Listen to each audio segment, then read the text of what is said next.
आज प्रख्यात शायर मुनव्वर राना की बेटी सुमैया राना एक निजी कार्यक्रम में भाग लेने आई थी। मीडिया के साथ बातचीत में उन्होंने भारतीय जनता पार्टी पर तीखे प्रहार किए। आइए जानते हैं कि उन्होंने क्या कहा।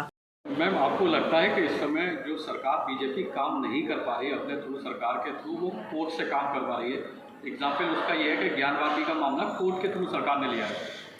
देखिए, पहली चीज़ तो ये कि जो मामला न्यायालय में विचाराधीन है उस पे बहुत जल्दबाजी होगी बोलना कुछ भी। लेकिन हाँ, ये ज़रूर है कि जिस तरह भारतीय जनता पार्टी का हिस्ट्री देखी जाए या उनका काम करने का जो तरीका रहा है वो हमेशा से ये रहा है कि उनको अपना काम करवाने से मतलब है, वो चाहे उसके लिए किसी का भी उपयोग कर लें।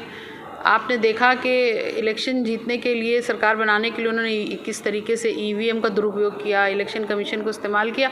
तो ये संसाधनों को इस्तेमाल करने में माहिर हैं, इसमें कोई दो राय नहीं। आप सही कह रहे हैं। कांग्रेस की आजकल जो भारत जोड़ो यात्रा चल रही है उससे देश में कितना फर्क पड़ेगा या वोट बैंक पर क्या असर पड़ेगा? अब देखिए, ये तो वक्त बताएगा कि क्या है, लेकिन ये एक सकारात्मक पहल है मेरे ख्याल से कि जिस तरीके से जनता पीड़ित है देश और प्रदेश दोनों जगह, इस तरीके की एक पहल होना लाजमी थी। अब ये कितनी सकारात्मक इस रूप लेती है या कितना कारगर होती है, ये तो आने वाला वक्त ही बता पाए। देश में जिस तरह के मुसलमानों के हालात चल रहे हैं, 2024 का इलेक्शन करीब है, उससे आपको लगता है कि मुसलमान बीजेपी की तरफ जाएगा? अब देखिए, ये भी कहना कोई बहुत आसान काम नहीं, लेकिन मुझे नहीं लगता, क्योंकि बीजेपी अगर एक विज़न पे काम करती, वो विज़न देश हित में होता, वो बेरोज़गारी हटाने के लिए होता, वो नौकरियों को दिलाने के लिए होता, महंगाई घटाने के लिए होता, तो यकीनी तौर पर ऐसा नहीं है कि मुसलमान बीजेपी से नहीं जुड़ता।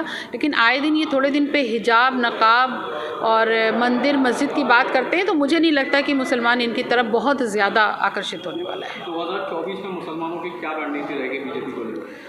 अब देखिए, ये भी कहना अभी जल्दी होगी, लेकिन हाँ, ये है कि बीजेपी को लेकर तो मुझे नहीं पता, लेकिन ये बात ज़रूर तय है कि ऐसी ताकतों को सत्ता दिलाने की कोशिश करेगा मुसलमान जो देश के बारे में सोचे, देश के संविधान के बारे में सोचे, और देश में जो हालात हैं इस वक्त बिल्कुल आपाधापी के मचे हुए हैं, उसको हटाने के लिए हमेशा से जो कदम उठाते आई है लोग उसी तरीके का कदम उठाएंगे। बीजेपी लगातार एक बयानबाजी करती है कि अयोध्या का काम हो चुका है, भारत और काशी और वो बाकी है। जो काम कोर्ट ने किया उसको भी उन्होंने अपने ऊपर ले लिया।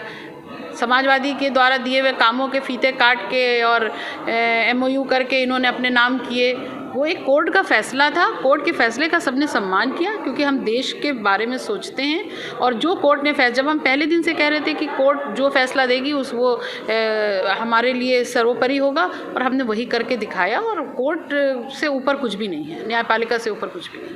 बीजेपी के मुसलमानों की मजबूरी बनती जा रही है, आगे चुनाव में रोक होगा मुसलमानों का 2024 में? मुझे बिल्कुल नहीं लगता है।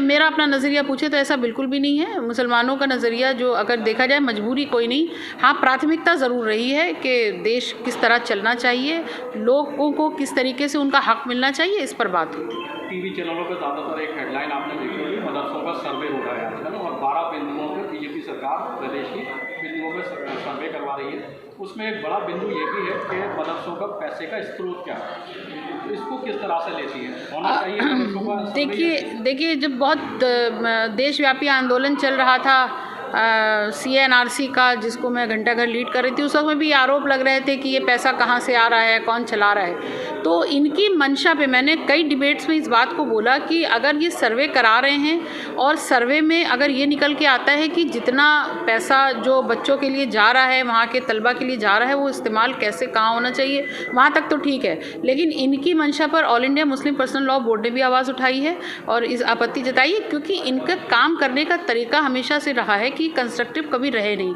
डिस्ट्रक्टिव रहे हैं। तो इनकी जो नियत है उस पर ज़रूर शक लोगों का है। बुलडोजर की कार्रवाई पे क्या कहना चाहिए? नहीं, बिल्कुल। देखिए, मैं ये कहना चाहती हूँ, देश का संविधान, देश का कानून, अगर मेरे घर में मैं किसी की हत्या कर दूँ तो क्या मेरा पूरा घर जेल में जाएगा? अगर मेरा घर पूरा जेल में नहीं जा सकता है तो फिर उस घर में सारे रहने वालों को आप सड़क पे कैसे ला सकते हैं?